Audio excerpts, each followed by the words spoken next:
One of the most common types of healthcare-acquired infections is a bloodstream infection from a central venous catheter, also known as the central line. Remember that a central catheter is inserted into one of the great vessels of the body and terminates near the heart. It is usually inserted into the subclavian vein, but can also be inserted into the jugular vein, or as in the neonate, the umbilical vein or artery. The catheter is used for infusion of drugs such as chemotherapeutic agents, or for the withdrawal of blood or hemodynamic monitoring.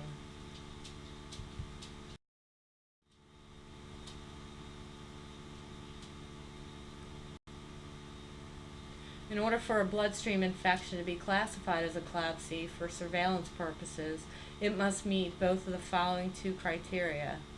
It must be confirmed by lab testing that the catheter is the source of the infection, and second, the catheter must have been in place for the 2 days prior to the onset of infection. It is estimated that one CLABSI costs $6,000 to $30,000 to treat. Despite the significant cost to hospitals and patients, there is a significant cost to human health and healing.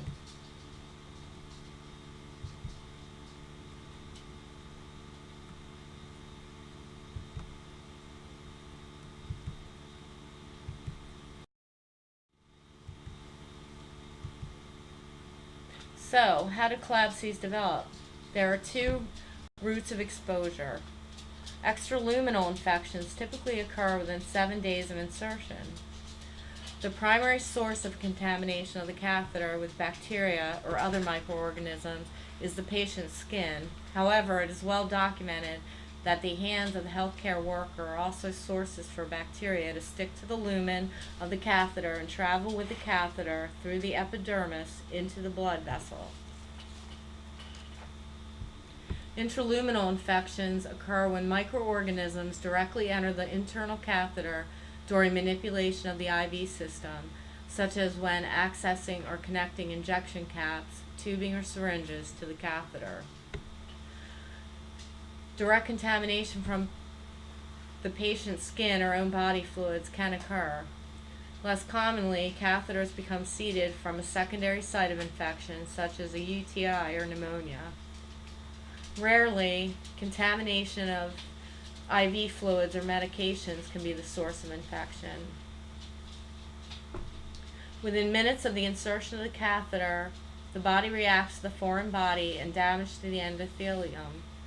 A fibrin layer forms, and pathogens interact with this layer to form a biofilm.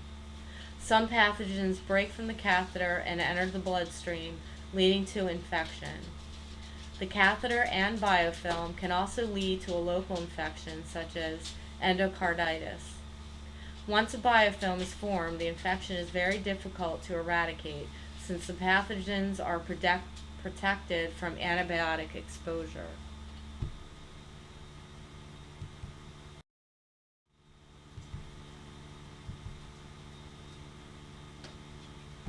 Bloodstream infections from contaminated central lines are largely preventable with the stringent use of evidence-based practices.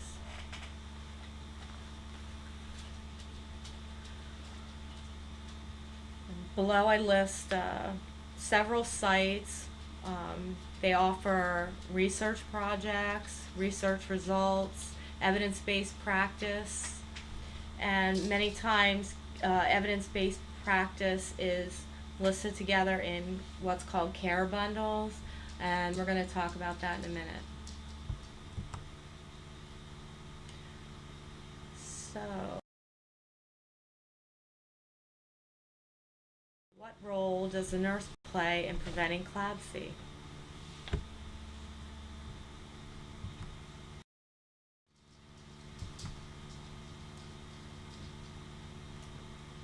The nurse needs to assess her patients for the continued need for their central line.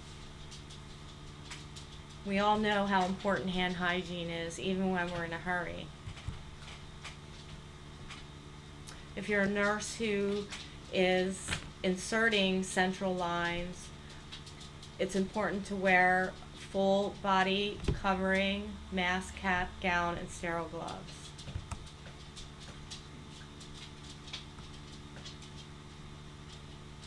Catheters are usually inserted into the subclavian, but it's less of a chance for mechanical damage, interruption, disruption to the catheter, and it's easier to keep clean.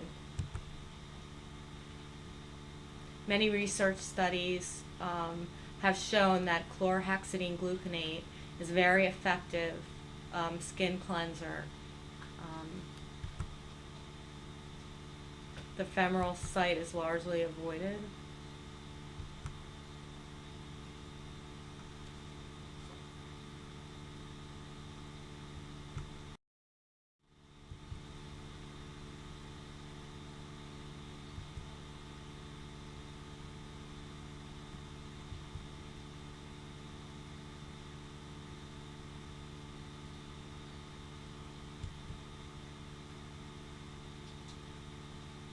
And there are many products new on the market, antimicrobial, antiseptic impregnated catheters, and chlorhexidine impregnated dressings. So if they're not available, if your facility can afford it, it's a good thing to mention.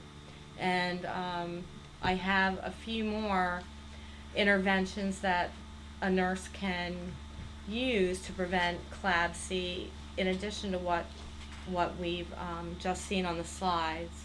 One is educate other healthcare workers and peers in the care and insertion of central lines, and to not be afraid to speak up about non-adherence. Nurses need to use checklists diligently and follow care bundles. If one step is skipped, adherence is out the window for the entire care bundle. We need to advocate for the patient, ensuring those caring for them are adhering to best practice guidelines.